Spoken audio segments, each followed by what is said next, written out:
ಮಾಧ್ಯಮದ ಸ್ನೇಹಿತರೆ, ಕರ್ನಾಟಕ ರಾಜ್ಯದಲ್ಲಿ ಯಾರ ಸರ್ಕಾರ ನಡೀತಿದೆ ಮತ್ತು ಯಾರಿಗಾಗಿ ಸರ್ಕಾರ ನಡೀತಿದೆ, ಇದು ನಮ್ಮ ಪ್ರಶ್ನೆ. ಕರ್ನಾಟಕ ರಾಜ್ಯದ ಈ ಸರ್ಕಾರದ ಬಾರುಕೋಲು ಅನ್ನಿ ಅಥವಾ ಮೂಗುದಾರ ಅನ್ನಿ, ಆ ಮೂಗುದಾರ ಎಲ್ಲಿದೆ? ಕೆ.ಸಿ. ವೇಣುಗೋಪಾಲ್ ಅವರು ಕರ್ನಾಟಕ ರಾಜ್ಯದ ವಿಚಾರಗಳಲ್ಲಿ ಮೂಗು ತೂರಿಸ್ತಾರೆ, ಟ್ವೀಟ್ ಮಾಡ್ತಾರೆ, ಸರ್ಕಾರ ಹೇಗೆ ನಡೆಸಬೇಕು ಅನ್ನುವಂಥ ಕಿವಿ ಮಾತನ್ನು ಸರ್ಕಾರಕ್ಕೆ ಹೇಳ್ತಾರೆ. ಅವ್ರದ್ದೇ ರಾಜ್ಯದ ಪಿಣರಾಯಿ ವಿಜಯನ್ ಕರ್ನಾಟಕದಲ್ಲಿ ಏನು ಮಾಡಬೇಕು ಏನು ಮಾಡಬಾರ್ದು ಅಂತ ಹೇಳ್ತಾರೆ.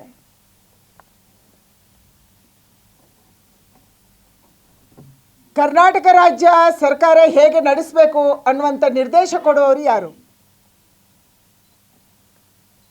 ಮುಖ್ಯಮಂತ್ರಿ ಸಿದ್ದರಾಮಯ್ಯನವರಿಗೆ ಮತ್ತು ಡಿ.ಕೆ. ಶಿವಕುಮಾರ್ ಅವರಿಗೆ, ಅವರ ಮಂತ್ರಿಮಂಡಲಕ್ಕೆ ಸಾಂವಿಧಾನಿಕವಾಗಿ ಸರ್ಕಾರ ನಡೆಸೋಕ್ಕೆ ಹಕ್ಕು ಇದೆಯೋ ಇಲ್ವೋ, ಶಕ್ತಿ ಇದೆಯೋ ಇಲ್ವೋ, ಇದು ನಮ್ಮ ಪ್ರಶ್ನೆ ಇದೆ. ಸಹಜವಾಗಿ ಕೋಗಿಲು ಅಕ್ರಮ ವಲಸಿಗರನ್ನ ನೋಟಿಸ್ ಕೊಟ್ಟು 167 ಮನೆಗಳನ್ನು ತೆರವುಗೊಳಿಸುವುದನ್ನು ಸರ್ಕಾರ ಮಾಡ್ತು. ತುಂಬ ಒಳ್ಳೆಯ ಕೆಲಸ. ಅವರಿಗೆ ಪದೇ ಪದೇ ನೋಟಿಸ್ ಹೋಗಿದೆ. ಅಲ್ಲಿ ಯಾರು ಶೆಡ್ ಹಾಕ್ಕೊಂಡಿದ್ದಾರೆ ಇದು ಅಕ್ರಮ ಅಂತ ಹೇಳಿದೆ. ಯಾವ ಸಾಲಿಡ್ ವೇಸ್ಟ್ ಮ್ಯಾನೇಜ್ಮೆಂಟಿಗೆ, ಘನ ತ್ಯಾಜ್ಯ ನಿರ್ವಹಣೆಗಾಗಿ ಅಲ್ಲಿ ಜಮೀನನ್ನು DC ಅವರು ಕೊಟ್ಟಿದ್ದರು. ಸಾಲಿಡ್ ವೇಸ್ಟ್ ಮ್ಯಾನೇಜ್ಮೆಂಟಿನ ಕೆಲಸ ಅಲ್ಲಿ ನಡೀತಾ ಇತ್ತು. ಅಲ್ಲಿ ಯಾರೋ ಅಕ್ರಮ ವಲಸಿಗರು ಬರ್ತಾರೆ, ಶೆಡ್ ಹಾಕ್ಕೊತಾರೆ. ಆ ಶೆಡ್ಡನ್ನು ಕಾನೂನುಬದ್ಧವಾಗಿ ತೆರವುಗೊಳಿಸುವುದನ್ನು ಸರ್ಕಾರ ಮಾಡ್ತು. ಆದರೆ ಇದನ್ನು ಕೆ.ಸಿ. ವೇಣುಗೋಪಾಲ್ ಪ್ರಶ್ನೆ ಮಾಡ್ತಾರೆ, ಸೂಚನೆ ಕೊಡ್ತಾರೆ. ಇದನ್ನು ಪಿಣರಾಯಿ ವಿಜಯನ್ ಪ್ರಶ್ನೆ ಮಾಡ್ತಾರೆ, ಒತ್ತಡ ತರ್ತಾರೆ. ಅಂದರೆ ಕೇರಳದ ಚುನಾವಣೆಯ ಕಾವು ಕರ್ನಾಟಕದಲ್ಲಿ ಏನು ಕೆಲಸ ಮಾಡ್ತಾ ಇದೆ? ಒಂದು ಕಡೆ UDF ಅವರು, ಇನ್ನೊಂದು ಕಡೆ LDF ಅವರು. ಕರ್ನಾಟಕದಲ್ಲಿ ಹೇಗೆ ಸರ್ಕಾರ ನಡೆಸಬೇಕು, ಹೇಗೆ ಅಕ್ರಮ ವಲಸಿಗರನ್ನು ಆಚೆ ಹಾಕಬೇಕೋ ಬೇಡವೋ, ಇದನ್ನು UDF ಮತ್ತು LDF ನಿರ್ಧಾರ ಮಾಡ್ತಾ ಇದೆ. ಇದು ಇಂಡಿ ಅಲಯನ್ಸು. ನಾನು ಸಿದ್ದರಾಮಯ್ಯನವರ ಸರ್ಕಾರಕ್ಕೆ ಪ್ರಶ್ನೆ ಮಾಡ್ತಾ ಇರುವಂಥದ್ದು, ಈ ವಲಸಿಗರು ಯಾರು? ಮೊನ್ನೆ ನೀವು 167 ಮನೆಗಳನ್ನು ತೆರವುಗೊಳಿಸಿದವರು ಯಾರು? ನಾನು ಹೆಬ್ಬಾಳದ ಅಮ್ಮಿನಕೆರೆ ಗ್ರಾಮಕ್ಕೆ ಹೋಗಿದ್ದೆ ಹಿಂದೆ, ನೀವೆಲ್ಲರೂ ಕೂಡ ಬಂದಿದ್ರಿ. ಅಲ್ಲಿ ಯಾರಿದ್ರು? ಅವರೆಲ್ಲರ ಆಧಾರ್ ಕಾರ್ಡು ಮತ್ತು ವೋಟರ್ ID ಚೆಕ್ ಮಾಡಿದಾಗ ಅವರೆಲ್ಲರೂ ಕೂಡ ವೆಸ್ಟ್ ಬೆಂಗಾಲಿಂದ, ಪಶ್ಚಿಮ ಬಂಗಾಳದಿಂದ ಬಂದವರು. ಅಲ್ಲಿ ಕೂಡ ಕರೆಕ್ಟ್ ಅಡ್ರೆಸ್ ಇಲ್ಲ. ಬೆಂಗಳೂರಿನ ಕಮಿಷನರ್ಗೆ, ಪೊಲೀಸ್ ಕಮಿಷನರ್ಗೆ ನಾನು ಪತ್ರ ಬರೆದೆ.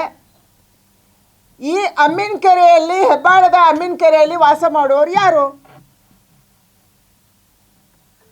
ಇವರಿಗೆ ಕರೆಕ್ಟಾದ ಅಡ್ರೆಸ್ ಇಲ್ಲ, ಅಕ್ರಮ ಚಟುವಟಿಕೆಗಳನ್ನು ಇಲ್ಲಿ ಮಾಡ್ತಾರೆ. ಇಷ್ಟೊಂದು ದೊಡ್ಡ ಪ್ರಮಾಣದಲ್ಲಿ ಕಸವನ್ನು ರಾಶಿ ಹಾಕ್ಕೊಂಡಿದ್ದಾರೆ. ಅಕ್ಕಪಕ್ಕದ ಊರಿನವರಿಗೆ ಅದು ಆರೋಗ್ಯಕ್ಕೆ ಸಮಸ್ಯೆ ಆಗುವ ರೀತಿಯಲ್ಲಿ ಅಲ್ಲಿ ಸುಡ್ತಾ ಇದ್ದಾರೆ ವೈರ್ಗಳನ್ನು, ಕೇಬಲ್ಗಳನ್ನು. ಇದರ ಬಗ್ಗೆ ಕ್ರಮ ಕೈಗೊಳ್ಳಿ ಅನ್ನುವಂಥದ್ದನ್ನು ನಾನು ಹೇಳಿದ್ದೆ. ಅದೇ ರೀತಿಯ ಅಕ್ರಮ ವಲಸಿಗರು ಇವತ್ತು ಕೋಗಿಲಲ್ಲಿ ಮನೆಯನ್ನು, ಶೆಡ್ಡನ್ನು ತೆರವುಗೊಳಿಸಿರುವಂಥದ್ದು.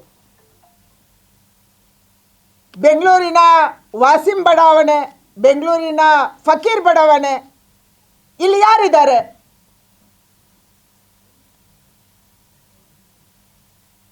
ಡೆಲ್ಲಿಯ ಒತ್ತಡಕ್ಕೆ ಮಣಿದು, ಪಕ್ಕದ ರಾಜ್ಯದ ಒತ್ತಡಕ್ಕೆ ಮಣಿದು ಇವತ್ತು ಮುಖ್ಯಮಂತ್ರಿಗಳು, ಉಪಮುಖ್ಯಮಂತ್ರಿಗಳು ಒಟ್ಟಿಗೆ ಮೀಟಿಂಗ್ ಮಾಡ್ತಾರೆ. ಭಾಳ ದಿನದಿಂದ ಪರಸ್ಪರ ಒಟ್ಟಿಗೆ ಇಲ್ಲ ಅವರು. ಆದರೆ ತಮ್ಮ ಕುರ್ಚಿಯನ್ನು ಉಳಿಸಿಕೊಳ್ಳೋದಕ್ಕಾಗಿ ಒಬ್ಬರು, ಕುರ್ಚಿಯನ್ನು ಪಡೆಯುವುದಕ್ಕಾಗಿ ಒಬ್ಬರು ಕಾಂಪಿಟೇಷನ್ ಮೇಲೆ ಡೆಲ್ಲಿ ಹೈಕಮಾಂಡನ್ನು ಪ್ಲೀಸ್ ಮಾಡೋದಕ್ಕಾಗಿ ಒಟ್ಟಿಗೆ ಮೀಟಿಂಗ್ ಮಾಡಿದ್ರು. ಏನು ನಿರ್ಧಾರ ತಗೊಂಡ್ರು? ಯಾವ ಅಕ್ರಮ ವಲಸಿಗರು ಅಲ್ಲಿಂದ ಇವತ್ತು ಶೆಡ್ಡನ್ನು ತೆರವು ಮಾಡಿದ್ದೀವಿ, ಆ ತೆರವು ಮಾಡಿದಂಥ ಶೆಡ್ಗೆ ನಾವು ಮತ್ತೆ ಮನೆಯನ್ನು ಬೈಯಪ್ಪನಹಳ್ಳಿಯಲ್ಲಿ ಕೊಡ್ತೀವಿ. ಯಾರಪ್ಪ ಅವರು? ಯಾವಾಗ ಅರ್ಜಿ ಸಲ್ಲಿಸಿದ್ರು? ಕರ್ನಾಟಕ ರಾಜ್ಯದಲ್ಲಿ ಅರ್ಜಿ ಸಲ್ಲಿಸಿದವರ ಗತಿ ಏನು? ಇಷ್ಟೊಂದು ದೊಡ್ಡ ಪ್ರಮಾಣದಲ್ಲಿ ಉತ್ತರ ಕರ್ನಾಟಕದ ಜನ ಬೆಂಗಳೂರಿಗೆ ಬಂದು ನೆಲೆಸಿದ್ದಾರೆ. ಇಲ್ಲಿ ಅಭಿವೃದ್ಧಿ ಕೆಲಸಗಳಲ್ಲಿ ಅವರು ಪಾಲುದಾರರಾಗಿದ್ದಾರೆ. ಯಾರೋ ಕನ್ಸ್ಟ್ರಕ್ಷನ್ ಕೆಲಸ ಮಾಡ್ತಾರೆ, ಯಾರೋ ಮನೆ ಕೆಲಸ ಮಾಡ್ತಾರೆ, ಯಾರೋ ಪಾರ್ಕ್ಗಳನ್ನು ನೋಡ್ಕೊತಾ ಇದ್ದಾರೆ, ಶೆಡ್ಗಳು ಹಾಕ್ಕೊಂಡು ಅವರು ಜೀವನ ಮಾಡ್ತಾ ಇದ್ದಾರೆ.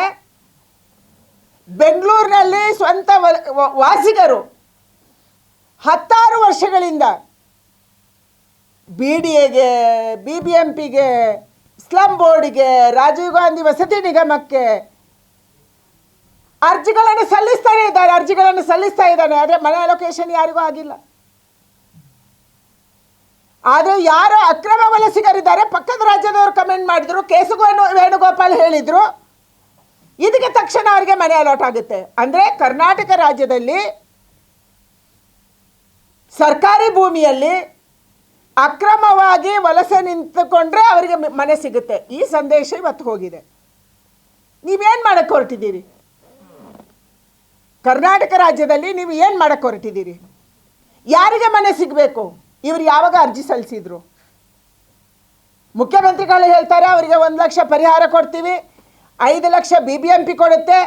ಜಮೀರ್ ಖಾನ್ ಬಹಳ ಮುಂದೆ ಹೋಗಿ ನಾನು ಅವರಿಗೆ ಮನೆ ಅಲಾಟ್ ಮಾಡ್ತೀನಿ, ಅವರಿಗೆ ಬೀಗದ ಕೈ ಕೊಡ್ತೀನಿ. ಯಾರಿಗೆ ಬೀಗದ ಕೈ ಕೊಡ್ತೀರಿ ನೀವು? ಕನ್ನಡಿಗರಿಗೆ, ಕರ್ನಾಟಕದಲ್ಲಿ 16 ವರ್ಷಗಳಿಂದ ನೆಲೆಸಿರುವವರಿಗೆ, ಬೆಂಗಳೂರಲ್ಲಿ ನೆಲೆಸುವವರಿಗೆ ಎಷ್ಟು ಮನೆ ಕೊಟ್ರಿ ನೀವು? ಅವರಿಗೆ ಬೀಗದ ಕೈ ಯಾವಾಗ ಕೊಡ್ತೀರಿ? ಶೆಡ್ ಹಾಕ್ಕೊಂಡಿದ್ದಾರೆ, ಬಾಡಿಗೆ ಮನೆಯಲ್ಲಿದ್ದಾರೆ, ಮಕ್ಕಳ ಫೀಸ್ ಕಟ್ಟೋಕ್ಕಾಗಲ್ಲ, ಬಾಡಿಗೆ ಕಟ್ಟೋಕ್ಕಾಗಲ್ಲ, ವಿದ್ಯುತ್ ಬಿಲ್ ಕಟ್ಟೋಕ್ಕಾಗಲ್ಲ. ಇಂಥ ಹಲವಾರು ಜನ ಕರ್ನಾಟಕದಲ್ಲಿ ಇದ್ದಾರೆ. ನಾನು ಜಮೀರ್ ಖಾನ್ ಅವರಿಗೆ ಇವತ್ತು ಭಾಳ ಸ್ಪಷ್ಟವಾಗಿ ಕೇಳೋಕ್ಕೆ ಇಚ್ಛೆ ಪಡ್ತಾ ಇರೋದು, ಎಷ್ಟು ಜನ ಅಕ್ರಮ ವಲಸಿಗರಿಗೆ ಕರ್ನಾಟಕದಲ್ಲಿ ವೋಟರ್ ID ಮಾಡಿಸಿದ್ರಿ? ಎಷ್ಟು ಜನರಿಗೆ ಆಧಾರ್ ಕಾರ್ಡ್ ಅಕ್ರಮವಾಗಿ ಮಾಡಿಕೊಟ್ರಿ? ಈಗ ಎಷ್ಟು ಜನಕ್ಕೆ ನೀವು ಮನೆ ಕೊಡುವವರಿದ್ದೀರಿ? ಪಶ್ಚಿಮ ಬಂಗಾಳದ ರೀತಿಯಲ್ಲಿ ಕರ್ನಾಟಕದಲ್ಲಿ ಕೂಡ, ಬೆಂಗಳೂರಲ್ಲಿ ಕೂಡ ನೀವು ಡೆಮೋಗ್ರಫಿ ಚೇಂಜ್ ಮಾಡಕ್ಕೆ ಹೊರಟಿದ್ದೀರಿ, ವ್ಯವಸ್ಥೆಯನ್ನು ಚೇಂಜ್ ಮಾಡಕ್ಕೆ ಹೊರಟಿದ್ದೀರಿ.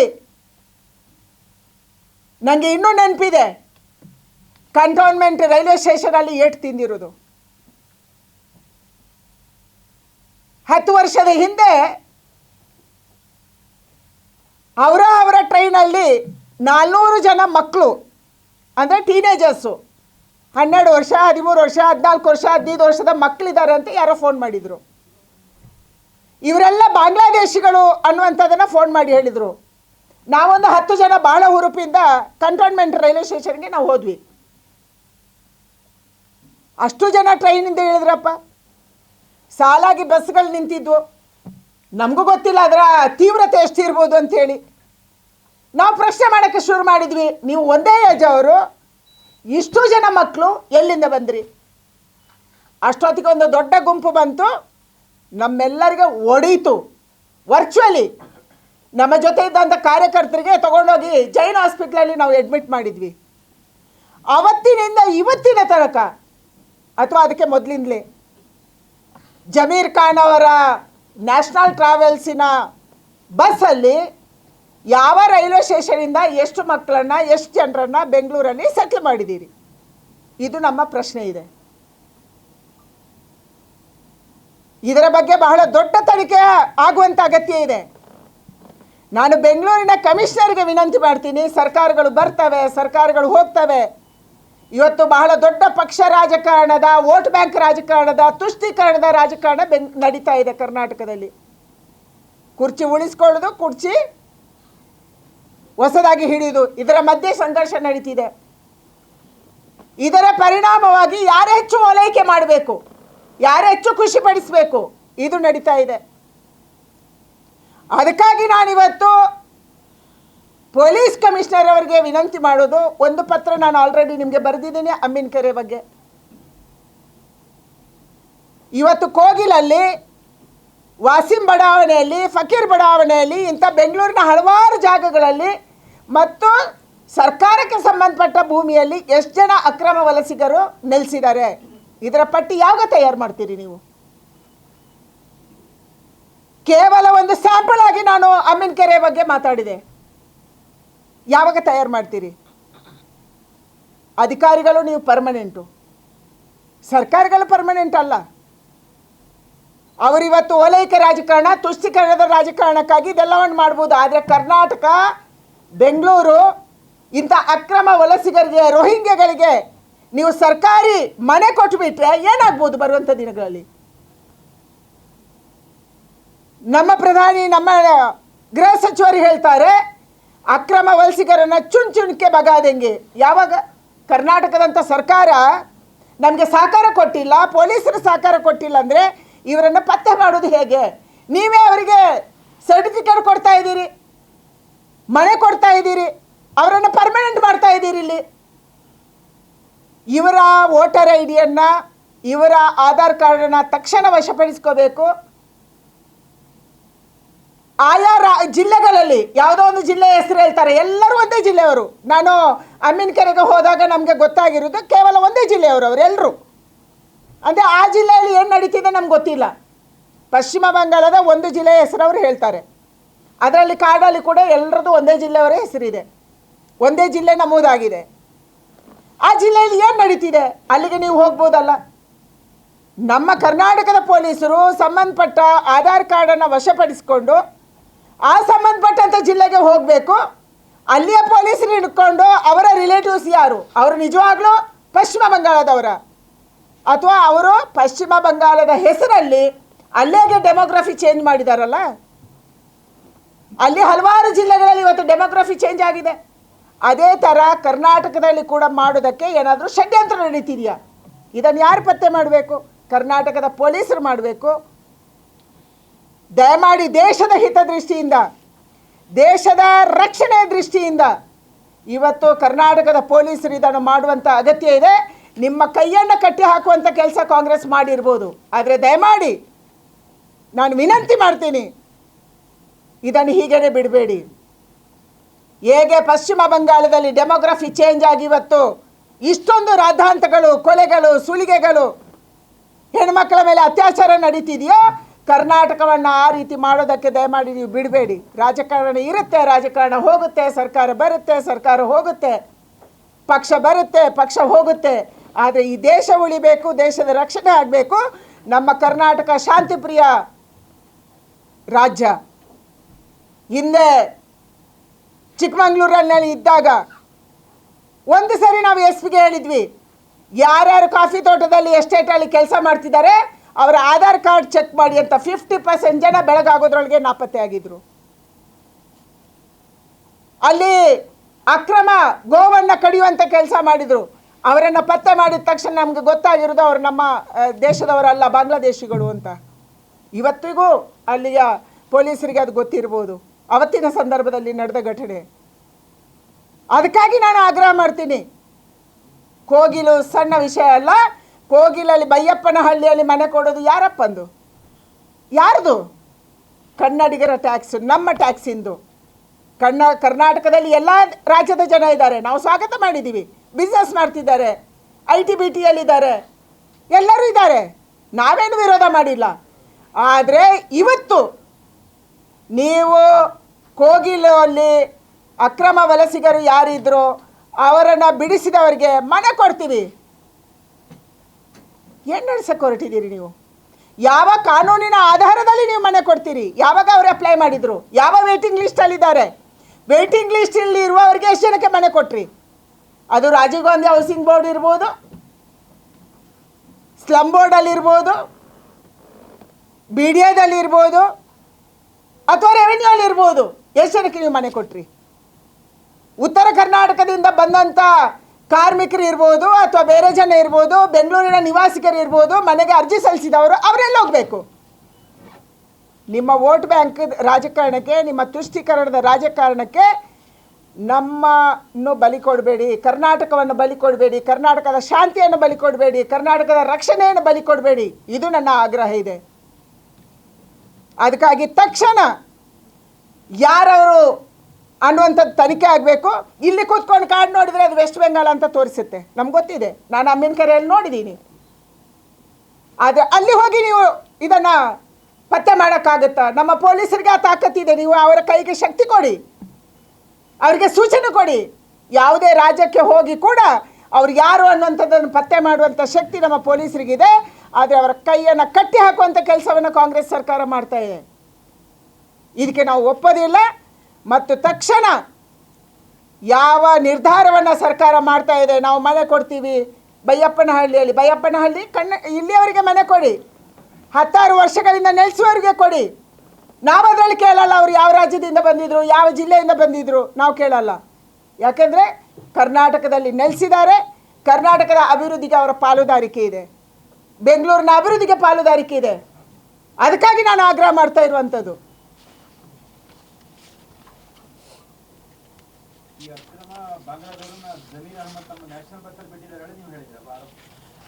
ಅವತ್ತು ನಾನು ಅಂದರೆ ಲಾಂಗ್ ಬ್ಯಾಕ್ 10 ವರ್ಷದ ಹಿಂದೆ ನಾವು ಕಂಟೋನ್ಮೆಂಟ್ ಪೊಲೀಸ್ ಸ್ಟೇಷನ್ಗೆ ಹೋದಾಗ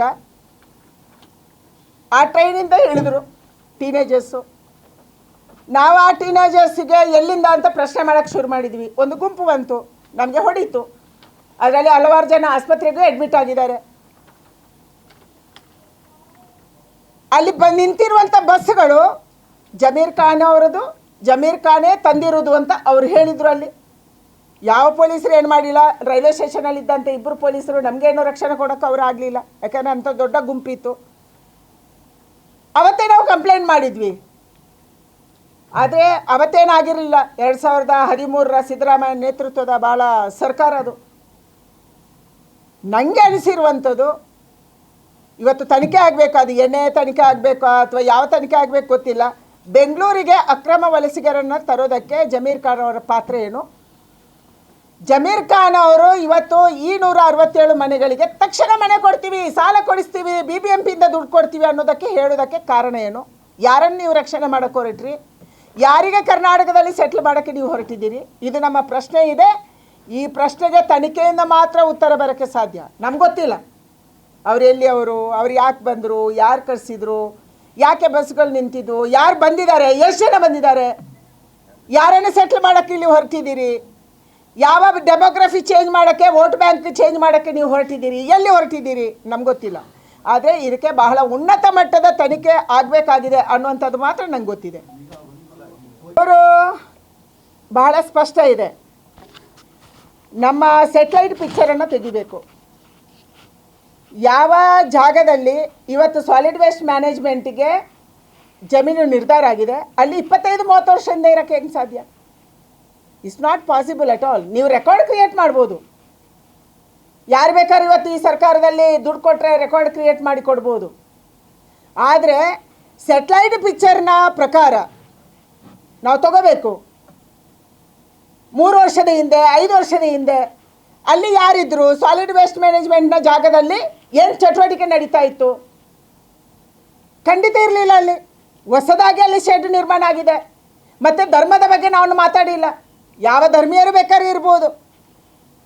ಆದರೆ ಹೊರ ದೇಶದಿಂದ ಬಂದಿರುವವರನ್ನು, ರೋಹಿಂಗ್ಯಗಳಿಗೆ ನಾವ್ಯಾಕೆ ಸೆಟಲ್ಮೆಂಟ್ ಮಾಡಬೇಕು? ನೀವು ಪತ್ತೆ ಮಾಡಿ. ಅದಕ್ಕೆ ನಾನು ಹೇಳ್ತಾ ಇರೋದು ಪೊಲೀಸರಿಗೆ, ಅವರು ಯಾವ ಜಿಲ್ಲೆಯವರು, ಆ ಜಿಲ್ಲೆಗೆ ಸಂಬಂಧಪಟ್ಟವರು. ನಾನು ಅಮ್ಮಿನಕೆರೆದು ಭಾಳ ಸ್ಪಷ್ಟ ಉದಾಹರಣೆ ಕೊಟ್ಟೆ, ನನ್ನ ಹತ್ರ ಫೋಟೋನೂ ಇದೆ. ಅಲ್ಲಿ ID ಕಾರ್ಡ್ ಇದ್ದು ಮತ್ತು ಅಲ್ಲಿಯ ಆಧಾರ್ ಕಾರ್ಡ್ ಇದ್ದು. ಕೇವಲ ಒಂದು ಜಿಲ್ಲೆದು ಮಾತ್ರ ಇದೆ. ನಾನು ಹೆಸರು ಮರೆತೆ, ಪಶ್ಚಿಮ ಬಂಗಾಳದ ಯಾವುದೋ ಒಂದು ಜಿಲ್ಲೆದು. ಅವರು ಇವತ್ತು ಎಲ್ಲೋದ್ರು? ಅರ್ಧಕ್ಕರ್ಧ ಜನ ಅಲ್ಲೇ ಇದ್ದಾರೆ. ಇನ್ನೂ ಅರ್ಧ ಜನ ಅಲ್ಲಿಂದ ಏನೋ ಎದ್ರುಕೊಂಡು ಹೋಗಿದ್ದಾರೆ. ಎಲ್ಲೋದ್ರು? ಮತ್ತು ಅವರು ಎಲ್ಲಿಂದ ಬಂದರು? ಇದನ್ನು ಯಾರು ಪತ್ತೆ ಮಾಡಬೇಕು? ಅಲ್ಲಿಯ ಪೊಲೀಸರು ಮತ್ತು ನಮ್ಮ ಪೊಲೀಸರು ಒಟ್ಟು ಸೇರಿ ಪತ್ತೆ ಮಾಡಬೇಕು. ಅದಕ್ಕೆ ನಾನು ಆಗ್ರಹ ಮಾಡ್ತಾ ಇರೋದು, ಇದರ ಬಗ್ಗೆ ಸಮಗ್ರವಾದಂಥ ತನಿಖೆ ಆಗಬೇಕು. ನಮ್ಮ ಸಾಲಿಡ್ ವೇಸ್ಟ್ ಮ್ಯಾನೇಜ್ಮೆಂಟಲ್ಲಿ ಬಂದವರು ಕೂತ್ಕೊಂಡು ಅಕ್ರಮ ನೆಲೆಸೋಕ್ಕೆ ಯಾರು ಕಾರಣೀಕರ್ತರು? ನಮ್ಮ ಅಧಿಕಾರಿಗಳು ಯಾರು? ನೀವು 1-2-3 ಸಸ್ಪೆಂಡ್ ಮಾಡ್ಬೋದು. ಆದರೆ ಆ NGO ಕೂಡ ಯಾರ್ದು? ಎನ್ ಜಿ ಒಗೂ ಮತ್ತು ಅಕ್ರಮವಾಗಿ ಅಲ್ಲಿ ನೆಲೆ ಊರಕ್ಕೆ ಏನು ಸಂಬಂಧ? ಸರ್ಕಾರಿ ಭೂಮಿಯಲ್ಲಿ ಎಲ್ಲಿ ಬೇಕಾದ್ರೆ ನೀವು ಶೆಡ್ ಹಾಕ್ಕೊಂತೀರಿ, ಹೆಂಗೆ ಅಲೋ ಮಾಡೋಣ? ಮತ್ತು ಯಾರು ಅಕ್ರಮವಾಗಿ ವಾಸ ಮಾಡ್ತಾರೆ, ಕರ್ನಾಟಕದ ಪರಿಸ್ಥಿತಿ ಏನಾಗ್ಬೋದು ಹೇಳಿ? ಯಾರು ಅಕ್ರಮವಾಗಿ ವಾಸ ಮಾಡ್ತಾರೆ ಅವ್ರಿಗೆ ಮನೆ ಸಿಗುತ್ತೆ, ಅಂದರೆ ಇನ್ನು ಎಲ್ಲ ಕಡೆ ಅಕ್ರಮವಾಗಿ ವಾಸ ಮಾಡೋ ಅವ್ರಿಗೆ ಮನೆ ಅಲಾಟ್ ಆಗುತ್ತೆ. ಇದೇ ಸಂದೇಶ ನಮ್ಮದು? ಅಥವಾ ವೆಯ್ಟಿಂಗ್ ಲಿಸ್ಟಲ್ಲಿರೋರಿಗೆ ನಾವು ಮನೆ ಕೊಡಬೇಕಾ? ಎಷ್ಟು ವರ್ಷದಿಂದ ಕಾಯ್ತಾ ಇರುವವರಿಗೆ ಮನೆ ಕೊಡಬೇಕಾ? ಇವತ್ತು ಇದನ್ನು ರಾಜ್ಯ ಸರ್ಕಾರ ನಿರ್ಧಾರ ಮಾಡಬೇಕು. ಪಿಣರಾಯಿ ವಿಜಯನ್ ಹೇಳಿದರು, ಒತ್ತಡ ಮಾಡಿದರು, ಅದಕ್ಕೆ ನಾವು ನಿರ್ಧಾರ ತೊಗೊತೀವಿ. ಕೆ ಸಿ ವೇಣುಗೋಪಾಲ್ ನಿಮ್ಮ ಹೈಕಮಾಂಡ್, ಅದಕ್ಕೆ ನಾವು ನಿರ್ಧಾರ ಮಾಡ್ತೀವಿ. ನಿಮ್ಮ ನಿರ್ಧಾರ ಏನು? ನಿಮ್ಮ ನಿರ್ಧಾರ ಇದ್ದಿದ್ದು ಸತ್ಯ ಇತ್ತು, ಸರಿ ಇತ್ತು, ಅಲ್ಲಿಂದ ತೆಗಿಬೇಕು, ಅಲ್ಲಿಂದ ಅವರನ್ನು ತೆರವುಗೊಳಿಸಬೇಕು, ಇದಿತ್ತು. ಅದನ್ನು ಬಿಟ್ಟೀಗ ಹೊಸದಾಗಿ ಏನು ಕತೆ ಹೇಳ್ತಾಯಿದ್ದೀರಿ ನೀವು? ಅವರಿಗೆ ಹಂಗೆ ಬೈಯಪ್ಪನಹಳ್ಳಿಯ ಮನೆ ರೆಡಿಯಾದ ಮನೆಯ ಕೀಯನ್ನು ನೀವು ಕೊಡ್ತೀರಿ? ಯಾವ ಕಾನೂನಿನ ಅಡಿಯಲ್ಲಿ ಕೊಡ್ತಾ ಇದ್ದೀರಿ? ಜೊತೆಗೆ ಮೇಡಮ್, ನೀವು ಹೇಳಿದ್ರಿ 25-30 ವರ್ಷ ಅಂತ ಹೇಳಿದ್ರು. ಕಳೆದ 2 ವರ್ಷಗಳ ಹಿಂದೆ ಮನೆ ಇರಲಿಲ್ಲ, ಗೂಗಲ್ ಮ್ಯಾಪ್ ಅನ್ನ ತೆಗೆದು ತೋರಿಸಿದ್ದಾರೆ ಅಧಿಕಾರಿಗಳಿಗೆ. ಮಹೇಶ್ವರ ಅವರಿಗೆ ಮಾಧ್ಯಮದ ಪ್ರಶ್ನೆ ಕೇಳಿದ್ರು, 2 ವರ್ಷದಿಂದ ಮನೆಗಳೇ ಇರಲಿಲ್ವಲ್ಲ ಅಂತ. ಅವ್ರು ಏನು ಪ್ರತ್ಯೇಕಿಯನ್ನು ಕೊಡದೇ ಹೋಗಿದ್ದಾರೆ. ಜಾಬ್ ಹೇಳಿದಂತೆ ಪತ್ರದಲ್ಲಿ, ಲೆಟರ್ನಲ್ಲಿ ನೀವು ಮನೆ ಇತ್ತು, ಇನ್ನು ಬಿಲ್ಡಿಂಗ್ ಇತ್ತು ತೋರಿಸ್ಬೋದು, ಆದರೆ ಗೂಗಲ್ ಹಾಗೆ ಇರಲಿಲ್ಲ ಅಂತ. ಅಲ್ಲ, ಅದನ್ನೇ ನಾನು ಹೇಳ್ತಾ ಇದ್ದೀನಿ. ಸ್ಯಾಟಲೈಟ್ ಪಿಕ್ಚರ್ ತೆಗೆದ್ರೆ, ಗೂಗಲ್ ಪಿಕ್ಚರ್ ತೆಗೆದ್ರೆ ಯಾವಾಗ ಮನೆ ಇತ್ತು ಯಾವಾಗ ಮನೆ ಇಲ್ಲ ಗೊತ್ತಾಗುತ್ತೆ. ಇವತ್ತು ನಮ್ಮ ಹತ್ರ ಟೆಕ್ನಾಲಜಿ ಇದೆ, ಟೆಕ್ನಾಲಜಿ ಎಲ್ಲವೂ ಸಿಗುತ್ತೆ. 1 ವರ್ಷದ ಹಿಂದೆ ಏನಿತ್ತು, ಅಲ್ಲೇನು ಚಟುವಟಿಕೆ ನಡೀತಿತ್ತು, 2 ವರ್ಷದಿಂದ ಏನಿತ್ತು, 5 ವರ್ಷದಿಂದ ಏನು ನಡೀತು, ಅದು ಯಾವಾಗ ಭೂಮಿ ಕೊಟ್ಟರು, ಯಾವಾಗದಿಂದ ಸಾಲಿಡ್ ವೇಸ್ಟ್ ಮ್ಯಾನೇಜ್ಮೆಂಟಿಗೆ ಆಗ್ತಾ ಇದೆ, ಯಾವಾಗ ಕ್ವಾರಿ ಇತ್ತು, ಅಲ್ಲಿ ಕ್ವಾರಿನೇ ಇತ್ತು ಅಂತ ಮುಖ್ಯಮಂತ್ರಿಗಳು ಹೇಳಿದ್ದಾರೆ. ಚಿಕ್ಕಮಗಳೂರು ಪ್ರವಾಹದಲ್ಲಿ ಆದವರಿಗೆ ಇನ್ನೂ ಮನೆ ಕೊಟ್ಟಿಲ್ಲ, ಪರಿಹಾರ ಪ್ರವಾಹ ಸಂತ್ರಸ್ತರು ಇನ್ನೂ ಕಾಯ್ತಾ ಇದ್ದಾರೆ, ಆಲಮಟ್ಟಿ ಸಂತ್ರಸ್ತರು ಇನ್ನೂ ಕಾಯ್ತಾ ಇದ್ದಾರೆ, ಕಾರಂಜಿ ಜಲಾಶಯ ಸಂತ್ರಸ್ತರು ಇನ್ನೂ ಕೂಡ ಕಾಯ್ತಾ ಇದ್ದಾರೆ. ಯಾವುದೇ ಪರಿಹಾರಗಳು ಸಿಕ್ಕಿಲ್ಲ. ಅಕ್ರಮ ತೆರವು ಮಾಡಿದವರಿಗೆ 2 ದಿನದಲ್ಲಿ ಪರಿಹಾರದ ಬಗ್ಗೆ ಸರ್ಕಾರ ನಿರ್ಧಾರ ಮಾಡುತ್ತೆ. ಒತ್ತಡದ ರಾಜಕಾರಣ ಮತ್ತು ತುಷ್ಟೀಕರಣದ ರಾಜಕಾರಣ. ಒಂದು ಹೈಕಮಾಂಡಿನ ಒತ್ತಡ, ಪಕ್ಕದ ರಾಜ್ಯದ ಒತ್ತಡ. ಎರಡನೇದು ತುಷ್ಟೀಕರಣ, ವೋಟ್ ಬ್ಯಾಂಕ್ ರಾಜಕಾರಣ. ಕೇರಳದ UDF LDFನ ಮಧ್ಯ ಸ್ಪರ್ಧೆಗೆ ಕರ್ನಾಟಕ ಬಲಿಯಾಗ್ತಿದೆ. ಅಲ್ಲಿ ಯಾವುದಪ್ಪ ಸ್ಪರ್ಧೆ? K C Venugopal UDF, Pinarayi Vijayan LDF. ಯಾರಿಗೆ ಅವರು ಸಮಾಧಾನ ಮಾಡಿಸಬೇಕು, ಯಾರಿಗೆ ಖುಷಿಪಡಿಸಬೇಕು? ಅಲ್ಲಿರುವಂಥ ಅಲ್ಪಸಂಖ್ಯಾತರಿಗೆ. ಅಲ್ಲಿರುವಂಥ ಅಲ್ಪಸಂಖ್ಯಾತರ ಓಟನ್ನು ಯಾರು ಹೆಚ್ಚು ಪಡ್ಕೊತಾರೆ ಅನ್ನೋ ಆಧಾರದಲ್ಲಿ ಈ ಸಾರಿ ಕೇರಳದ ಚುನಾವಣೆ ನಡೆಯುತ್ತೆ ಅಂತ ಅವರ ಮನಸ್ಸಿಗೆ ಬಂದಿದೆ. ಅದಕ್ಕಾಗಿ ಕಾಂಪಿಟೀಷನು. ಅಲ್ಲಿಯ ರಾಜಕಾರಣಕ್ಕೆ, ಅಲ್ಲಿಯ ಸರ್ಕಾರ ರಚನೆಯ ಕಾರಣಕ್ಕೆ ಕರ್ನಾಟಕ ಬಲಿಯಾಗ್ತಿದೆ. ಕರ್ನಾಟಕದಲ್ಲಿ ಅಕ್ರಮ ನಿರ್ಧಾರಗಳನ್ನು ರಾಜ್ಯ ಸರ್ಕಾರ ತಗೊತಾ ಇದೆ. ಇದು ಕಾಂಗ್ರೆಸ್. ಬಹಳ ಸ್ಪಷ್ಟವಾಗಿ ಒಂದ್ಸಾರಿ ನಂಗೆ ಅನ್ಸುತ್ತೆ ಕರ್ನಾಟಕಕ್ಕೂ SIR ಬರಬೇಕು. SIR ಬಂದರೆ ಕರ್ನಾಟಕದಲ್ಲಿ ಯಾರು ನಿಜವಾದ ಕನ್ನಡಿಗರು, ಕನ್ನಡಿಗರು ಅಂತಂದರೆ ಇನ್ಕ್ಲೂಡಿಂಗ್ ಬೇರೆ ರಾಜ್ಯದಿಂದ ಬಂದು ಇಲ್ಲಿ ಪರ್ಮನೆಂಟ್ ನೆಲೆಸಿರುವವರು, ಯಾರು ಅಕ್ರಮ ವಲಸಿಗರು ಅನ್ನುವಂಥದ್ದು ಸಾಬೀತಾಗುತ್ತೆ. ಅದಕ್ಕಾಗಿ ಆದಷ್ಟು ಬೇಗನೆ SIR ಬರಲಿ. ಇಲ್ಲಿ ಯಾರು ಅಕ್ರಮ ಇದ್ದಾರೆ, ಯಾರು ಸಕ್ರಮ ಇದ್ದಾರೆ, ಇದರ ಸತ್ಯ ಹೊರಬೀಳಲಿ. ಮತ್ತು ಕರ್ನಾಟಕದ ಪೊಲೀಸರಿಗೆ ನನಗೆ ವಿಶ್ವಾಸ ಇದೆ. ಇವತ್ತು ಪೊಲೀಸ್ ಕಮಿಷನರ್ನ ಮೇಲೆ, ನಮ್ಮೆಲ್ಲ ಪೊಲೀಸ್ ಅಧಿಕಾರಿಗಳ ಮೇಲೆ ಅವರಿಗೆ ಶಕ್ತಿ ಇದೆ. ಆದರೆ ಅವರ ಕೈಯನ್ನು ಕಟ್ಟಿ ಹಾಕುವಂಥ ಯಾವುದೋ ಒಂದು ಷಡ್ಯಂತ್ರ ಶಕ್ತಿ ಇಲ್ಲಿ ಇದೆ. ಆ ಕಾರಣಕ್ಕಾಗಿ ಇವತ್ತು ಬೆಂಗಳೂರಿನ ಪೊಲೀಸ್ ಕಮಿಷನರು ಹಿಂದೆ ಮುಂದೆ ನೋಡ್ತಿದ್ದಾರಾ? ನಮ್ಮ ಪೊಲೀಸರು ಅವರ ಪ್ರಾಣವನ್ನು ಪರಿಗಣಿಸದೇನೆ ದೇಶಕ್ಕಾಗಿ ಹೋರಾಟ ಮಾಡುವವರು. ಎಷ್ಟೋ ಜನ ಪೊಲೀಸರು ಹೇಗೆ ಇವತ್ತು ಬಾರ್ಡರಲ್ಲಿರುವಂಥ ನಮ್ಮ ಮಿಲಿಟರಿಯವರು, ನಮ್ಮ ಸೈನಿಕರು ಪ್ರಾಣ ತೆತ್ತಿದ್ದಾರೋ, ಇಂಟರ್ನಲ್ ಸೆಕ್ಯೂರಿಟಿಯ ಕಾರಣಕ್ಕೆ ಹಲವಾರು ಜನ ಪೊಲೀಸರು ಪ್ರಾಣ ತೆತ್ತಿದ್ದಿದೆ. ಅಂಥ ಪೊಲೀಸರು, ಅಂಥ ಗೌರವಯುತ ಪೊಲೀಸರು ಕರ್ನಾಟಕದಲ್ಲಿದ್ದಾರೆ ಅಂತ ಹೆಮ್ಮೆ ನಮಗಿದೆ. ಆದರೆ ಅವರ ಕೈಯನ್ನು ಕಟ್ಟಿ ಹಾಕ್ತಾ ಇರುವಂಥ ಶಕ್ತಿ ಯಾವುದು? ಅದಕ್ಕಾಗಿ ನಾನು ವಿನಂತಿ ಮಾಡ್ತಾ ಇರೋದು ಪೊಲೀಸ್ ಕಮಿಷನರ್ಗೆ, ದಯಮಾಡಿ ಇದು ಯಾವುದಕ್ಕೂ ಈಲ್ಡ್ ಆಗಬೇಡಿ. ಏನು ಬೆಂಗಳೂರಲ್ಲಿ ಅಕ್ರಮ ವಲಸಿಗರು ಇದ್ದಾರೆ, ಯಾರೋ ಬೇರೆ ದೇಶದಿಂದ ಬಂದು ಇಲ್ಲಿ ಡ್ರಗ್ ಮಾಫಿಯಾ ನಡೆಸ್ತಿದ್ದಾರೆ, ಯಾರೋ ಬೇರೆ ರಾಜ್ಯದಿಂದ ಬಂದು ಡ್ರಗ್ ಮಾಫಿಯಾ ನಡೆಸ್ತಿದ್ದಾರೆ, ಯಾರೋ ಬೇರೆ ರಾಜ್ಯ ಬೇರೆ ದೇಶದಿಂದ ಬಂದು ಇಲ್ಲಿ ಅಕ್ರಮ ವಲಸಿಗರಿದ್ದಾರೆ, ಅವರನ್ನು ಮಟ್ಟ ಹಾಕುವಂಥ ಕೆಲಸವನ್ನು ಇವತ್ತು ನಮ್ಮ ಎಲ್ಲ ಇಲಾಖೆಗಳು ಸೇರಿ ಮಾಡಬೇಕಾಗಿದೆ. ಇದು ನನ್ನ ವಿನಂತಿ ಇದೆ.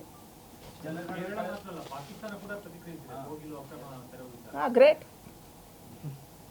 ಪಾಕಿಸ್ತಾನ ಪ್ರತಿಕ್ರಿಯಿಸಿದೆ ಅಂತಂದರೆ ಇದರ ಹಿಂದಿರುವಂಥ ಶಕ್ತಿ ಯಾವುದು, ಭಾರತದಲ್ಲಿ ಯಾರ್ಯಾರನ್ನು ಎಲ್ಲೆಲ್ಲಿ ಸೆಟ್ಲ್ ಮಾಡಬೇಕು ಅನ್ನುವಂಥದ್ದನ್ನು ಯಾರ್ಯಾರು ಯೋಚನೆ ಮಾಡ್ತಿದ್ದಾರೆ ಅನ್ನುವಂಥ ನಿಮಗೆ ಸ್ಪಷ್ಟ ಗೊತ್ತಾಗುತ್ತೆ. ಅಂದರೆ ಅದರ ಜೊತೆ ಕಾಂಗ್ರೆಸ್ ಸರ್ಕಾರ ಕೈ ಜೋಡಿಸ್ತೀಯಾ? ಪಾಕಿಸ್ತಾನದ ಜೊತೆ, ಬಾಂಗ್ಲಾದೇಶದ ಜೊತೆ, ಅಲ್ಲಿರುವಂಥ ಅಕ್ರಮ ವಲಸಿಗರನ್ನು ನಿಮ್ಮ ವೋಟ್ ಬ್ಯಾಂಕನ್ನಾಗಿ ಮಾಡ್ಕೊಳ್ಳೋಕ್ಕೆ ನೀವು ಇಲ್ಲಿ ಸರ್ಕಾರ ನಡೆಸ್ತಿದ್ದೀರಿ ನಮ್ಮ ಟ್ಯಾಕ್ಸ್ ಹಣದಲ್ಲಿ. ಈ ಪ್ರಶ್ನೆಯನ್ನು ಕರ್ನಾಟಕದವರು ಕೇಳ್ತಾ ಇದ್ದಾರೆ. ಮೇಡಮ್, ಇಷ್ಟೆಲ್ಲದ ನಡುವೆ ಕಳೆದ 2.5 ವರ್ಷಗಳ ಹಿಂದೆ, ಸ್ವಲ್ಪ ಹಿಂದೆ 2.5 ವರ್ಷಗಳ ಹಿಂದೆ ಹೋದ ನಿಮ್ಮದೇ ಸರ್ಕಾರ ಇದೆ.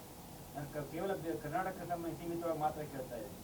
ಇದು ಕೇವಲ ನಿನ್ನೆ ಬೆಳಗಾದ್ರೆ ಆಗಿರುವಂಥ ಬಿಲ್ಡಿಂಗ್ಗಳೆಲ್ಲ ಆ ಜಾಗದಲ್ಲಿ ನಿಮ್ಮದೇ ಸರ್ಕಾರ ಇತ್ತು. ನಿಮ್ಮಲ್ಲಿ ಅನೇಕ ನಾಯಕರುಗಳು ಪತ್ರಿಕಾಗೋಷ್ಠಿಯನ್ನು ಮಾಡಿ ಬಹಳ ವೀರಾವೇಶದಿಂದ ಮಾತಾಡ್ತಿದ್ದಾರೆ. ಈ ಸರ್ಕಾರ ಇದ್ದಾಗ ಬಹಳ ಗಟ್ಟಿ ನಿರ್ಧಾರವನ್ನು ತೆಗೆದುಕೊಳ್ಳಲು ಎಡವಿದ್ದರ ಕಾರಣವೇ ಇಷ್ಟೆಲ್ಲ ಆಗಿದೆ ಅಂತ ಹೇಳ್ಬೋದಲ್ಲ. ಈಗ 2.5 ವರ್ಷಗಳಿಂದ ನಿಮ್ಮದೇ ಸರ್ಕಾರ ಇದೆ.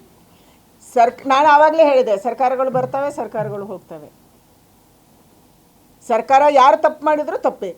ಅದು ನಾವು ಮಾಡಿದ್ರು ತಪ್ಪು, ನಾವು ಮಾಡಿದರೆ ತಪ್ಪಲ್ಲ, ಇನ್ನೊಬ್ರು ಮಾಡಿದರೆ ತಪ್ಪು ಅಲ್ಲ. ತಪ್ಪು ಯಾರು ಮಾಡಿದರೂ ತಪ್ಪೇ. ನಾವು ಪತ್ತೆ ಮಾಡಿಲ್ಲ ಅಂದರೂ ತಪ್ಪೇ. ನಮ್ಮ ಸರ್ಕಾರದ ಅವಧಿಯಲ್ಲಿ ಹಲವಾರು ಪ್ರಯತ್ನಗಳಾಗಿದ್ವು. ಯಾರು ಪಾಕಿಸ್ತಾನಿಗಳು ಇಲ್ಲಿ ಬಂದು ನೆಲೆಸಿದ್ದಾರೆ ಅವರನ್ನು ಆಚೆ ಕಳಿಸುವಂಥದ್ದು, ಯಾರು ಬಾಂಗ್ಲಾದೇಶಿಗಳು ಬಂದಿದ್ದಾರೆ ಅವರನ್ನು ಆಚೆ ಕಳಿಸುವಂಥದ್ದು. ನಮ್ಮ ದೇಶದ ಹಲವಾರು ಸರ್ಕಾರಗಳಿದೆ. ಇವತ್ತು ಅಸ್ಸಾಂ ಇದೆ, ಬೇರೆ ಬೇರೆ ರಾಜ್ಯಗಳಲ್ಲಿ ನಮ್ಮ ಸರ್ಕಾರ ಇದೆ, ಮಹಾರಾಷ್ಟ್ರ ಇದೆ. ಅಲ್ಲಿ ಎಲ್ಲ ಕಡೆ ಕೂಡ ಅಕ್ರಮ ವಲಸಿಗರನ್ನು ಪತ್ತೆ ಮಾಡಿ ಆಚೆ ಹಾಕಿರೋದು ನಡೀತಾ ಇದೆ. ಕರ್ನಾಟಕದಲ್ಲೂ ನಡೆಯುತ್ತೆ. ನಮ್ಮ ಸರ್ಕಾರಕ್ಕಾಗಿ ನಾವು ಕಾಯಬೇಕು. ಥ್ಯಾಂಕ್ ಯು, ಧನ್ಯವಾದ. ತುಂಬ ಮಾತಾಡಿ. ಹೋಗಿಲು ವಿಚಾರದಲ್ಲಿ ಕೆಲವೊಂದು ನಮ್ಮ ಲಿಸ್ಟಿಂಗ್ ಮಾಡಿದ್ದಾರೆ, ಮೊದಲು ಒಪ್ಕೊಂಡಿದ್ದಾರೆ ಅಲ್ಲಿನ ಜನ. ಕೃಷ್ಣ ಬೈರೇಗೌಡರೇ ನಮಗೆ ಈ ಜಾಗ ಕೊಟ್ಟಿದ್ರು, ಅವ್ರು ಕೊಟ್ಟಿದ್ದಕ್ಕೆ ನಾವು ಇಲ್ಲಿರೋದು ಅನ್ನೋ ಮಾತನ್ನು ಕೂಡ. ಅದೇ ಕೃಷ್ಣ ಬೈರೇಗೌಡರಿಗೆ ವೋಟ್ ಬ್ಯಾಂಕ್ ಬೇಕು. ಯಾರಿಗೂ ದೇಶ ಬೇಡ, ಯಾರಿಗೂ ದೇಶದ ರಕ್ಷಣೆ ಬೇಡ, ಯಾರಿಗೂ ಕರ್ನಾಟಕದ ರಕ್ಷಣೆ ಬೇಡ. ಯಾರು ಎಲ್ಲಿ ಬೇಕಾದ್ರೂ ಬಂದು ನೆಲೆಸಲಿ, ನಮಗೆ ವೋಟರ್ಸ್ ಬೇಕು ಅಷ್ಟೇ. ಇವತ್ತು ಆ ಮಟ್ಟಕ್ಕೆ ರಾಜಕಾರಣ ನಮ್ಮ ಕಾಂಗ್ರೆಸ್ ಬಂದು ಇಳಿದಿದೆ. ವೋಟ್ ಬಂದರೆ ಸಾಕು, ನಿಮಗೆ ಏನು ಬೇಕಾದ್ರೂ ನಾವು ಮಾಡಿಕೊಡ್ತೀವಿ. ಅದೇ ತಾನೇ ಇವತ್ತು 167 ಮನೆಗೆ ಕೀ ಕೊಡ್ತೀವಿ. ಯಾರ ಕೀ? ಕನ್ನಡಿಗರ ಕೀಯನ್ನು ನೀವು ಅವರಿಗೆ ಕೊಡಕ್ಕೆ ಹೊರಟಿದ್ದೀರಿ. ಬೇರೆ ಯಾರು ವಲಸಿಗರು ಅಥವಾ ಕೆಲಸಗಾರರಿಗೆ ಎಂಪ್ಲಾಯ್ಮೆಂಟ್ ಬಂದಿರ್ತಾರೆ, ಅವರಿಗೆ ವಸತಿ ಕಲ್ಪಿಸಲು ಸರ್ಕಾರದ ಜವಾಬ್ದಾರಿ, ಕರ್ನಾಟಕದ ಯಾವುದೇ ಖಂಡಿತ ಸರ್ಕಾರದ ಜವಾಬ್ದಾರಿ. ಅದನ್ನೇ ನಾನು ಹೇಳ್ತಾ ಇದ್ದೀನಿ. ಉತ್ತರ ಕರ್ನಾಟಕದಿಂದ ಬಂದಂಥ ಲಕ್ಷಾಂತರ ಕುಟುಂಬಗಳು ಇನ್ನೂ ಶೆಡ್ಡಲ್ಲಿದ್ದಾರೆ ಬೆಂಗಳೂರಲ್ಲಿ. ಯಾವಾಗ ಮನೆ ಕೊಡ್ತೀರಿ?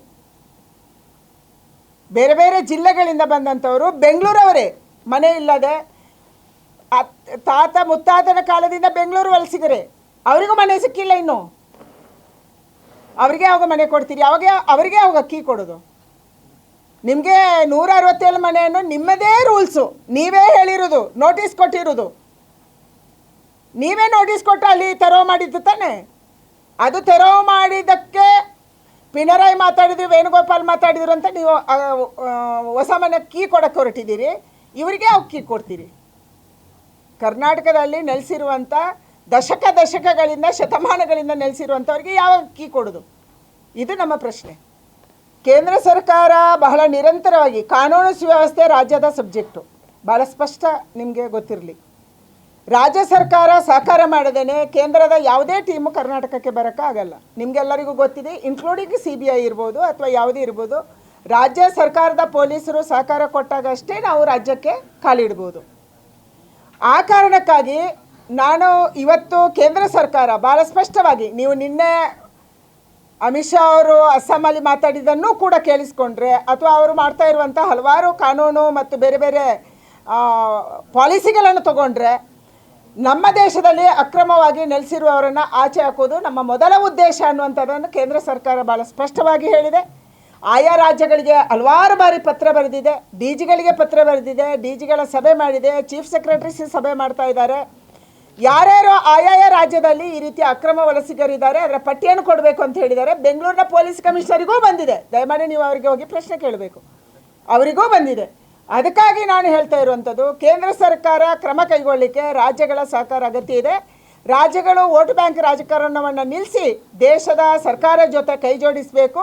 ಅಕ್ರಮ ವಲಸಿಗರನ್ನು, ರೋಹಿಂಗ್ಯಗಳನ್ನು ಆಚೆ ಹಾಕೋದಕ್ಕೆ ದಯಮಾಡಿ ಸಹಕಾರವನ್ನು ಕೊಡಬೇಕನ್ನುವಂಥ ವಿನಂತಿಯನ್ನು ಮಾಡ್ತಾ ಇದ್ದೀನಿ. ಇದು ರಾಜಕಾರಣ ಸಿದ್ದರಾಮಯ್ಯ, ಡಿ ಕೆ ಶಿವಕುಮಾರ್ ಕಾಲಕ್ಕೆ ನಿಲ್ಲಲ್ಲ. ನೀವು ನಿಮ್ಮ ಮುಂದಿನ ಪೀಳಿಗೆ, ನಾವು ನಮ್ಮ ಮುಂದಿನ ಪೀಳಿಗೆ, ಅಥವಾ ನಮ್ಮ ಮುಂದಿನ ಪೀಳಿಗೆ ಅಂದರೆ ನಮ್ಮ ಮಕ್ಕಳಂತಲ್ಲ, ನಮ್ಮ ಮುಂದಿನ ಜನ್ರೇಷನು ಇಲ್ಲಿ ಇರಬೇಕು, ಬಾಳಿ ಬದುಕಬೇಕು. ಅದಕ್ಕಾಗಿ ಈ ದೇಶವನ್ನು, ಈ ರಾಜ್ಯವನ್ನು ಹಾಗೆ ನಾವು ಉಳಿಸಬೇಕು. ಅದರ ಬಗ್ಗೆ ಯೋಚನೆ ಮಾಡಿ ದಯಮಾಡಿ.